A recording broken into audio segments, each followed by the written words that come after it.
What's going on, everybody? This is the We Are United podcast. I am Kenny, and I am here with my boy Gary. Say hey, everybody. Gary. What's going on? This is our podcast. This is the very first episode, and what we're going to be doing here is week to week. You'll get this every Monday at 8 o'clock in the morning. We're going to be talking about a little bit of everything.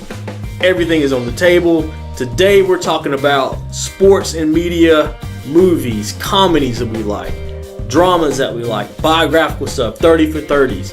So we're going to get it started right now. We're talking comedies.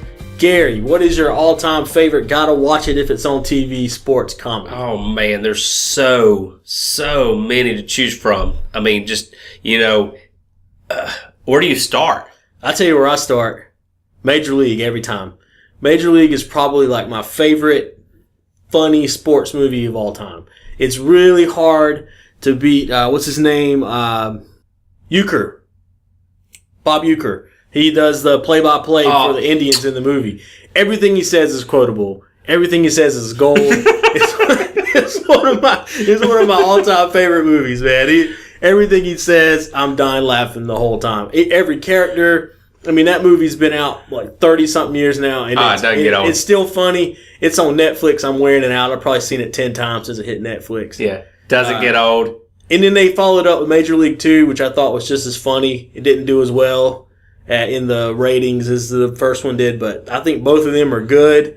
Bull Durham.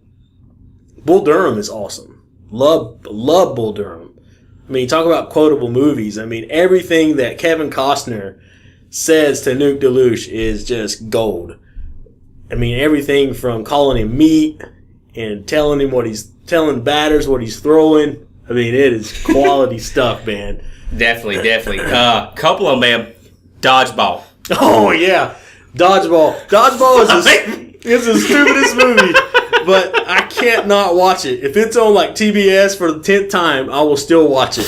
Man. That one, I mean, even for what we do, in the gym, and it just relates back to the gym. You got, the guy that's low, and then the other guy that has just the mega gym. Blazer and Laser and Michelle. I mean, dude, White Goodman is like the greatest parody of douchebag gym owner that you could possibly have. And then Vince Vaughn, I love everything he's in. Just the way he talks, right? It trips me out. Like, he talks really fast, and he's kind of shifty kind of guy.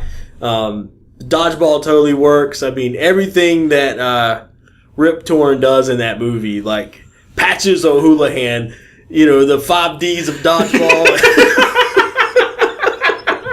And then, do I drink my own urine? Yes, because it's sterile and I like the taste. I mean, who comes up with this stuff?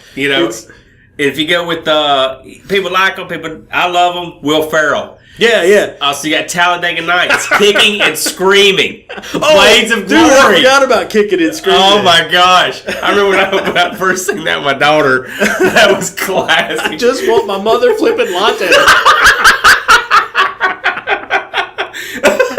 It's outstanding. He starts out this mild-mannered guy, and then all of a sudden he's like a raging lunatic. Oh, I love it. Oh, man. Yeah, and then semi-pro. Oh, yeah. Oh, man, the big check. I love the big check part. Gotta find a bigger bait. Oh, this is gold, man. And then Sandler. Sandler puts out, especially in the 90s, he was killing it with, The Waterboy, and he had Happy Gilmore before that. Yeah. I mean, Happy Gilmore, the whole segment with Bob Barker is hilarious. The price is wrong, B. And then he did the remake of The Longest Yard. Yeah. I mean, that's another great movie. With all these pro wrestlers and retired NFL players. I mean, it was like a who's who of, trying to. I'm telling my wife, hey, that's so-and-so. She's like, I don't know what you're talking about. I have no clue what you're saying.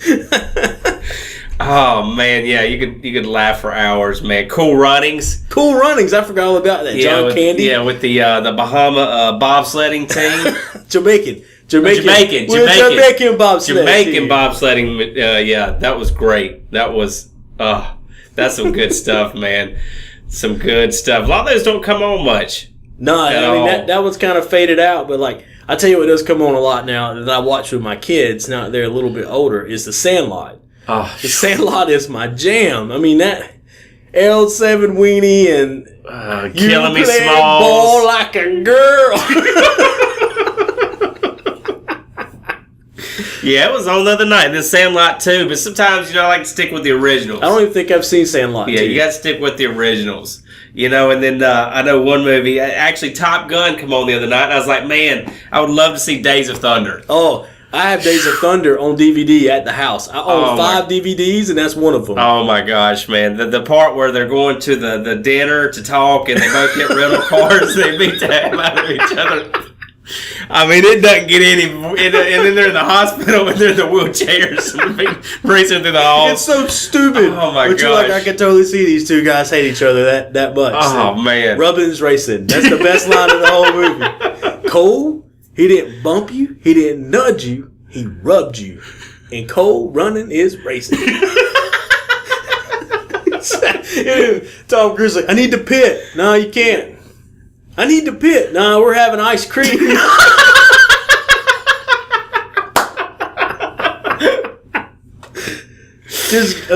Tom Cruise has made like 1,000 movies, I think, and Days of Thunder is one of my favorites. By far the greatest. By far the greatest. Yeah. Oh, man, so many good movies. So many good, funny sports movies. Oh, yeah, man. Let's get into some drama sports movies. So some stuff that, man, it really makes you, I mean, you watch it, get goosebumps, tears start coming out. Because, the one thing I really love about sports movies, and one thing that I do is I really put myself into a good, serious sports movie. Mm-hmm. Yeah. You know what I mean? And just try to be there, what they went through. And one of them, man, is the Blind Side. You know what? I've only seen bits and pieces of The Blind Side. I've heard it's really sad, so I try not to watch it. Man, it's it'll get you. But you know what? There again, it's just on the other part is just a guy came from nothing, and just unbelievable movie. I think for us, I know when I played football in high school, we watched Rudy every year. Before the first practice, we're piling up at like somebody's house, 12 guys in a room, 10 by 12 room, watching Rudy, and everybody trying not to cry. Oh, no. Because you're like, go Rudy the whole time. Like, this underdog story. We even picked a guy on the team and called him Rudy all year. Rudy for me is one of the best sports movies I've seen in a long time. By far. If you tell me you watch football, and I ask you if you've seen Rudy, and you tell me no, you're not a football guy. Yeah, I'm a little concerned. Yeah. Like, okay. Is it the soccer football? I don't understand how you're a football fan and haven't seen Rudy. Maybe if you're, under the age of 30, maybe you get a little bit of a pass, but if you don't know what Rudy is. It's just, it's the Notre Dame. It's just the, dreaming of, I'm going to play for Notre Dame. Yeah, it just shows you that whatever, and it's based on a true story. They didn't carry him off the field, but they did, but he didn't have a sack and all that. But, he really did go to a junior college. He really did make it to Notre Dame. He really did graduate from Notre Dame. That in itself is an accomplishment. But then he was able to actually play football. They gave him a chance, which that just doesn't happen. No. True walk-on at Notre Dame. Great movie. Field of Dreams. Shoeless Joe Jackson. Right here in Greenville. Yeah, it is... was born here, came back when he was done. We got the statue downtown and the museum for him downtown. But yeah, Field of Dreams, that's, I grew up, played, 14 years of baseball, and you had to watch it every year. It gave us the, if you build it, they will come. Yeah. One of the greatest quotes. You put that on everything. If you build it, they'll come. It don't matter what it is. You can just throw that out there and everybody knows exactly what you're talking about. This year we had the Cubs and the Indians playing in the World Series, but could you imagine just being there and watching the Babe Ruth and the Willie Mays and just, those guys, that's all they did was just play baseball. Yeah, now it's different. Modern day sports, people... they're in for a while, they're out. They get basically their good years, they get paid, and they're gone. You don't have a guy that'll play in the same place his whole career anymore. They'll bounce around. Free agency is a big common thing. Even somebody like LeBron, he leaves Cleveland to go to Miami because that's really the best situation for him. But then they burn his jersey. I mean, he's dead to Cleveland fans, and then all of a sudden he's back. Now he's the savior of Cleveland. Cleveland wins their first major championship in, 50 years or some crazy stuff. Yeah, then Chicago wins the World Series since 1908. 108 years without a title. I mean, we're talking about before even Shoeless Joe got caught up in the scandal. Yeah. So that would have been 11 years before he got caught up into the scandal. So the Cubs have been mostly irrelevant for a century. Like most teams go a decade being irrelevant, and there's crazy talk. Yeah. I can't wait for, and we'll get into this in a minute, but the documentary of just, the 108 years where the Cubs. Oh, yeah, the curse of the GOAT, all that stuff. Gone. I mean, you see what happened with Boston a few years ago. I mean, they're down 3-0 to the Yankees. They don't beat the Yankees in the postseason for nothing. They come back from 3-0 and win that series 4-3. No one could have predicted. But that's how you break a curse. Yep. That's how you get over the hump. You come back from the brink. I mean, and they've already had a 30 for 30 on that. It's 4 days in Boston, 4 days in Boston or something like that. And speaking of Boston, I know we were talking, before we got started, and there's something, being born in Greenville, I've never been to Boston, but for some reason, just if it has anything to do with Boston, the Red Sox, the Celtics, the Ben Affleck, Matt Damon movies. But, as far as a sports movie, The Fighter, which is in Lowell, Massachusetts, which is just a small part on the edge of Boston. And if The Fighter is on with Mark Wahlberg, I'm watching The Fighter. The Fighter is a good movie. It is a good movie. It won an Oscar, too. Yeah, it's I love it. I love it. I got it on DVD. So I can put it in any time, but if it's on TV, I'm watching. Hands down. And $1 Million Baby. Another great boxer movie with Clint Eastwood in it. That was a movie that really surprised me because I was thinking it was going to be maybe not as engaging as I thought it would be because it was like, a female boxer is probably just going to be her winning everything and it being like this triumph. I had no idea how that movie was going to end. Right. Like I didn't know it was about that euthanasia and that angle. I didn't see that coming. No, I didn't either because I didn't sign up for this, man. Most sports movies, you sort of already know what it's going to be about, and you sort of know something about it. But when that movie came out, I didn't know anything about it. I didn't know, definitely not anything about, women's boxing by no means. Right. And that one just absolutely caught me off guard, And I can't remember the one guy's name, but the really skinny guy, and he just really wanted to be a boxer in the movie. What was that guy's? Danger. They called him Danger. Yeah. Yes. And man, he was a trip in that movie. And but Clint Eastwood, I mean, you can't say any more. I mean, everything he directs is usually good, and he directed and starred in that. I really like Cinderella Man. Mm-hmm. That was a much better overall movie than I thought it was going to be. Right. Warrior. Did you see Warrior? That's with the two brothers, right? The two brothers? Yeah, I seen it when it came out, and I think I've seen it one more time. It had what's his name in it? The guy who played Bane. It's and he played in I'm losing my train of thought. It's he did the movie We're Out in Their Desert. Yeah, it's oh my gosh, just totally went blank. Yeah, I can't even Google that junk. Let me Google Bane Batman. It'll pop up. Yeah, let me hit this. Tom Hardy. I mean, I forget the other. Joel Edgerton. Yeah, was the other guy. And going into that movie, I just watched the trailers. I didn't know it was going to be like this movie where it was all about like his struggles and his father is basically a jerk. Yeah, he's like you feel like what I got from it. He's having to choose a side. Especially early on in the movie, so of course the one son is, now he's against the dad and the brother, but it's been a little bit, man, but I remember when that came out, and I can remember sitting there when I realized it was the brothers, I was like, oh. Yeah, and then when they had the whole military angle, everybody made him out to be a hero, but he was really a deserter who actually did something heroic after he deserted, and don't know, just the way that movie played out, it was more than just a tournament style fight movie. Right. It was really like a thinking man's movie. Like it actually had an overall plot that was more than just let's just fight with an MMA theme. Right.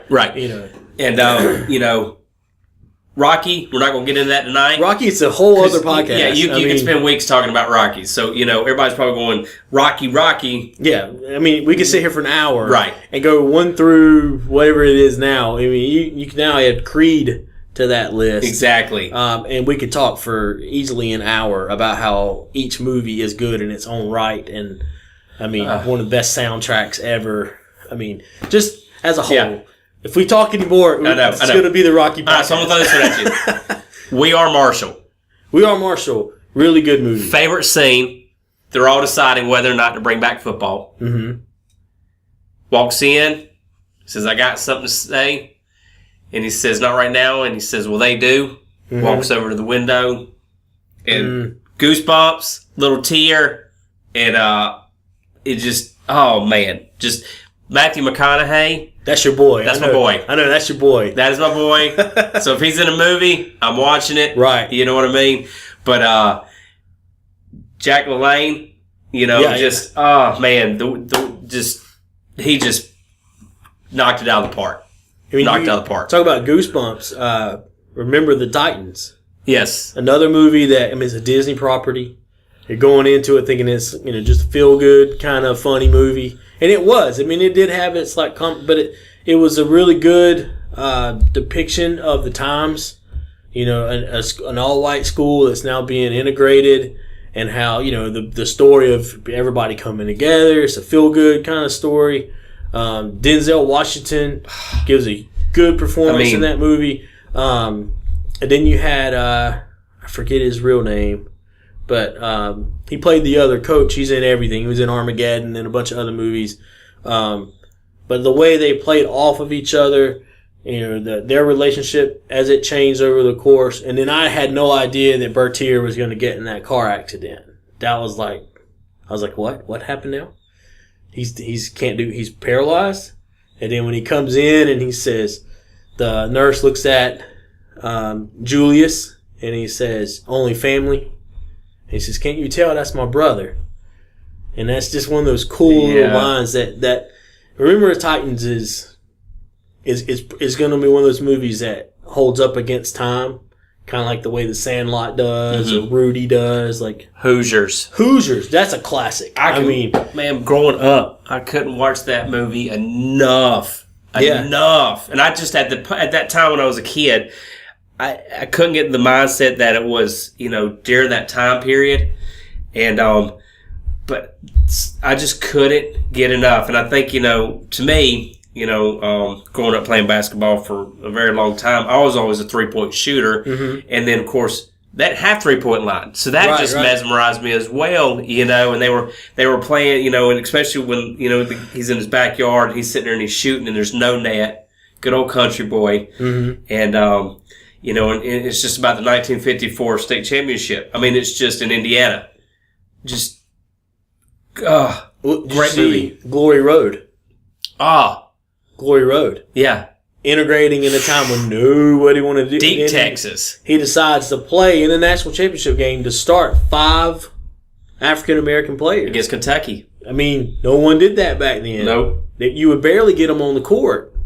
They were just there so they wouldn't lose scholarships. I mean, it was a bad time in basketball. And, he broke down barriers. Yeah, he did. And, it's especially when they were, when you watch the movie and they're all on the bus, and they're just, heading to, Texas Western, and they're in the middle of nowhere. Yeah, they're like, where are we? Where are we? I mean, are we going to make it back to civilization? So, the other one that was on, 2 nights ago was Coach Carter.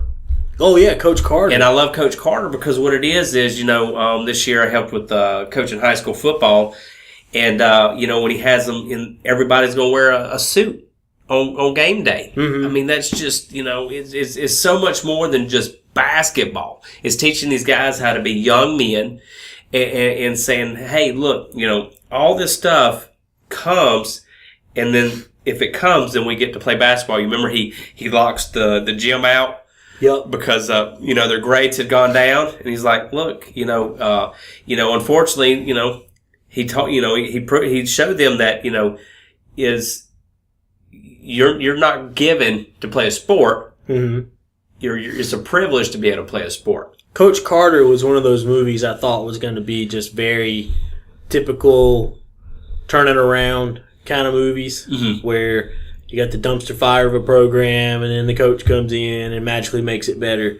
But it was a very different progression. Like the taking away of the court was something I really didn't see coming. Right. It had a very lean on me with a basketball theme kind of feel. Coach Carter's totally. This is one I don't normally think about. Blue chips. You saw Blue Chips. Shaquille O'Neal. Yeah, it's been a very long time, but none of us. You had to remind me. Was that about Shaquille O'Neal where he was brought in? Well, he was just one part of the story. It was really about how it was really showing how programs would bend the rules and cheat. And you had Nick Nolte's character. Nick Nolte, great actor, who had never cheated, but had been on the ropes. Like people questioned his ability to win. It was loosely based. Like his personality and stuff kind of reminded you of like other big name coaches of the time. And he had a chance to recruit some players, blue chip athletes, quality athletes, and he started to kind of bend the rules. He gave one kid some money. He got Shaq in even though he didn't meet the academic requirements. And they end up playing, they played, was it Kansas or Kentucky? Anyway, whoever it was in the movie was the number one team in the country. And they played them first game of the season, and they win it. And then Nick Nolte goes to the podium and says, I can't do this. We cheated. Like everyone else, we cheated. But it was almost like a documentary of the state of college basketball or college sports in general. Like the program. You saw the program? It's been a while, but yeah. Yeah, I mean, that was another one where bend the rules for the star athletes. They get in trouble, you cover for them. It was a piece on how you don't care as long as you win, kind of thing. Right. Maybe this is a good transition. Now that we're kind of getting into the more serious side of the sports movies, to start talking about like 30 for 30s, biographical movies like Ali with Will Smith. The story of Ali. That was a good movie. Oh yeah. He nailed Ali. Like he studied him, got his mannerisms down. You really got to see his side of the story. I mean, what are some of your what do you got? What do you got as far as like the documentaries? Yeah, I really like the 30 for 30s. I tell you what, growing up, I was a massive Fab Five Michigan fan. Oh, yeah. And they have looked at every angle from that program, and from the timeout that they didn't have it. Yeah. These guys they couldn't close on a championship. But Chris Webber, those guys, they just went on to the NBA, but just couldn't grasp that national championship. It had more talent than you could ever. And that 30 for 30 they did was really, really cool on them. You saw a different side of that Fab Five because they had all of them except for Weber. Weber refused to speak on it. Right. But to hear Jalen Rose tell stories about how there were accusations that they were getting money under the table, and then the crazy thing is they. Growing up, so that was in 92, 93, 94. So, I was middle of my high school years, but, and I went to, the high school I went to, it was predominantly black, and I loved where I would have never went to another high school. That's where I was, helping football.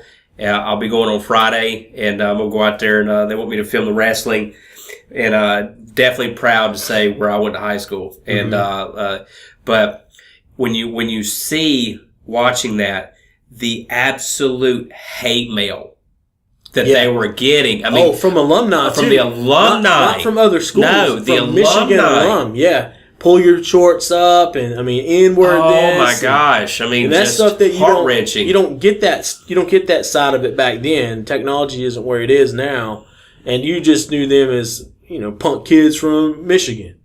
But I was a UNC fan, so I watched that national championship game when Weber called the timeout, and I saw him travel before he did that, and and that was just a thing. And then what they would say is, oh, they're not mentally tough because the year before they lose to Duke in the national championship game. Like they got that rap of being the best players in the country. But they couldn't close the deal. They can't get through the mental part of it, and there was some subtle racism in that. That's how you would attack that high-level, skilled black athlete, was to say he wasn't mentally tough. And then you would talk about how the white player was mentally tough and, he's athletic for a white guy.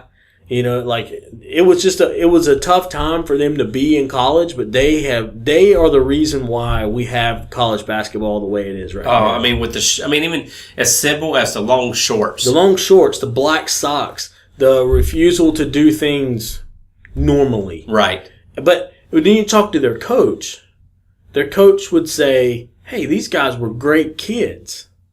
They had a vision. They had an idea of what they wanted their time at Michigan to be. And that's what they did. They weren't rebels. And Jalen Rose is talking about how everybody thinks we're getting paid to play basketball, and I'm trying to borrow $5 or $6 to put gas in my car so I can get to practice. He's like, we're all sharing a large pizza because that's all we got. He's like, we weren't doing any of that stuff. And then what happened to Weber was after he had already declared for the draft. Yeah. This is a guy, he's guaranteed to go in the top 5. He can show up and do nothing and go in the top 5. He's the best college basketball player in the country at that time. I know, man. And that 30 for 30, I've seen it 4 or 5 times. Yeah. I'm gonna tell you another one I really like, and I'll throw 2 out here, then you can roll with it. All right. The U. The U, yeah. And then Boz. So we'll dissect the U a little bit. Oh, Boz, yeah. The U, man, Miami in its heyday. In the 80s, man, the pay to play. Boy, there was a revolving door. Oh, man. They it's been a couple weeks since I watched that one, but, they just, that's when, not a big NFL fan, but, as people say, if you picked a team, for some reason, to me, football is supposed to be brutal. It's supposed to hurt. A guy's supposed to hit. And, the 80s of the Raiders, Mm-hmm. But they were paid. But, with Miami, those guys, they were going to go out there and they were going to hurt you. Well, they were going to embarrass you. They were going to tell you they're going to embarrass you. And they wanted everybody to know they embarrassed you.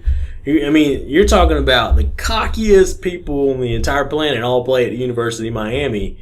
And they're flashing that U every chance they get. They were all on the take, man. They were all getting paid. They were, every benefit you can think of, they were getting it. It was a wild time to be a college football player. Yeah, and they had 3 championships in the 80s. Mm-hmm. So they made, even though I was coming up as far as being 8, 9, 10, but they made football exciting. Mm-hmm. It just did. And that's, I can remember, watching Miami coming up and, in football today, even today, here it is, last night, you're a Tar Heels fan. I'm a Clemson Tiger fan. We both lost this week. We're number 2 in the country. So, and the rest of the country did us a favor by everybody losing. Yeah, and we didn't capitalize. No. And, the other one, so back to the Boz, I've probably watched that 10 times and, it's we're both dads, and, we've done things, but when he looks back and he's trying to explain to his son of all the, they're in the storage container and, and his son's laughing, he's like, this is nothing I'm proud of, Well, he was like the first college player to be hyped. Like he had hype. Like he dressed a certain way when he played at Ohio State. Oklahoma. So I knew it was a red jersey. Yeah. And so, he's at Oklahoma. He dresses a certain way. He does his interviews a certain way. He wants to be called the boss. He marketed himself. There was never been that much hype around a future draft pick. And then he's one of the biggest busts in NFL history. And Bo Jackson puts him on a poster, runs him over at the goal line. Bo Jackson's career goes in one direction. Bosworth's career starts to go in the complete opposite direction. Which brings me to one of my favorite 30 for 30s. You don't know Bo. Talk about, I think Bo Jackson is the greatest athlete that has ever walked the face of the planet. Yeah, I remember growing up. So, like all us today, I have some ball card collection. So, of course, you got to have the Bo rookie card. But I remember having a poster, and it was Bo Jackson, and I refused to take it out of the sleeve. So I kept that thing. I'm gonna tell you what. No matter what I had, I stuck that thing to that poster rolled up in the plastic to where nothing could touch it. Mm-hmm. I mean, massive Bo Jackson fan, and yeah. I mean, he played football and baseball at a high level. Deion Sanders played football and baseball. Deion Sanders was a great football player, but he was probably an average to good baseball player. Bo Jackson was a great baseball player and a great football player. And in that 30 for 30, he talks about how when the Raiders contacted him to possibly play football, he gives a press conference with the Royals. And he says, after baseball season ends, some of these guys go fishing. Some of these guys do a different hobby. Yeah, they're not in the gym. They're not doing anything. I go play football. So this man says, I'm going to go play professional football as a hobby. And he dominated it. I mean, if he doesn't get that fluke injury, he may go down as a Hall of Famer in both sports. Yeah, he's one of the most famous. And the crazy thing is, he doesn't have a Super Bowl ring or a World Series ring. No, and he won't go in the Hall for either one of them, which is crazy. And what's even crazy is you watch that 30 for 30 and you hear like the stories that people used to tell about a young Bo Jackson. And like his coaches and stuff would say, this is Paul Bunyan type stuff. This is like, you think it's true. You're sure it's true, but it sounds so far-fetched. Like, he said one time he was standing in like a pond up to his waist and he just does a backflip out of nowhere. And they're like, how does he do that? He used to race the trains and like, one guy, he just got hired as the football coach, and he's standing in there talking to the principal, and he sees a man with his shirt off with a shovel doing maintenance work, and he's like, "That's a big old maintenance guy." I said, "Oh, that's just Bo." And he said, "That's a student?" And he's like, "Yeah, that's Bo. He plays baseball." He said, "Does he play football too?" He plays everything. He looked like a grown man in high school. All he ever wanted to do is play football at Alabama. That was his goal. I want to play football at Alabama. And he said that Bear Bryant sent his assistant coach in to talk to him. Said, "Bo, we want you to come. We're going to red shirt you, maybe sit you a year or two, and then you're going to be the featured back." He says, the head coach of Auburn comes to my house and says, "Bo, I'm going to give you an opportunity to play right now. You can come in and compete. If you win the job, it's yours." Bo went to Auburn. Just like that. He said, "Man came to see me himself. Respect." Yes, sir. I mean, this is probably my favorite athlete of all time. The ad campaign, you don't know diddly. Bo knows everything. I mean, Nike was genius. I mean, they had Bo Jackson and Michael Jordan were both the flagships of Nike, and they were crushing it. I mean, absolutely crushing it. You could bring out Bo Jackson's right now, and I go buy a pair. Because it's Bo. Bo is my guy. I mean, that's one of my favorite ones. Did you see Miller Time? No, I have not. Winning Time? Mm-mm. The Reggie Miller, where he chronicles the choke game and him telling Spike Lee to sit down. I mean, the 30 for 30s, I hate Christian Laettner. Oh, you know what? And I haven't watched it, but I'm going to tell you what. I remember... I mean, I can see it now. My just the shot where he just comes across the turnaround. It took 8 seconds. I mean, I'm a UNC fan. I hate Duke. I hate Duke so much. I hate Christian Laettner, but to see his side and how the rest of the country reacted. They hated him. And they hated he him. relished it. I mean, he loved being the villain, wearing the black hat. That was his role, and he had a decent pro career, and people forget that because he has such a good college career. But I mean, he's definitely one of the most hated people in sports by a long shot. So it's fun, man. It's fun talking movies. It's fun remembering and going down. I mean, the comedies, the dramas, all this documentary stuff. But this is the kind of stuff we want to do on this show. We want to keep it fresh. If you want us to talk about something, put it in the comments. Go to the website UnitedPersonalFitness.com. You find the We Are United podcast section. Click on it. Give us some ideas. Tell us what you want us to talk about. If you have any questions or whatever, just leave it in the comments. We read everything. We respond to everything. But this has been the We Are United podcast, and we will see you next time. Goodbye. Later.